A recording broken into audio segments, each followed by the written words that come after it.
Sementara itu, calon wakil gubernur nomor urut 2 Fadlullah memilih untuk mencoblos di PD, tepatnya di Desa Blangbaru, Kecamatan Gelumpang Baru, Kabupaten PD. Berikut informasinya untuk Anda. Untuk paslon nomor urut 2 selaku Cawagup, Fadlullah memilih pencoblosan di Kabupaten Pidi, tepatnya di Desa Blangbaru, Kecamatan Gelumpang Baru, Kabupaten Pidi. Sejak pagi tadi, sejumlah masyarakat sangat antusias datang ke TPS memberikan hak untuk memilih para pemimpin. Para warga juga menunggu kedatangan Cawagup Aceh dari nomor urut 2 datang ke TPS.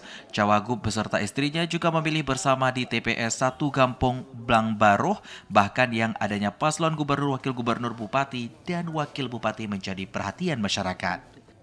Semuanya kepada masyarakat Aceh agar hari ini hari memberi mandat, seluruh masyarakat mempunyai hak satu suara untuk memberikan mandat kepada yang ingin mereka pilih. Kita tunggu saja hasil dan kami berharap biarlah pilkada ini berjalan dengan aman dan tenang.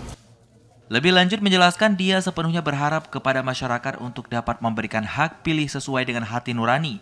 Dia juga berharap agar pilkada ini dapat berjalan aman, damai, dan lancar, sehingga dapat tercipta demokrasi yang lebih baik. Dari PD, Hasbi TVRI melaporkan.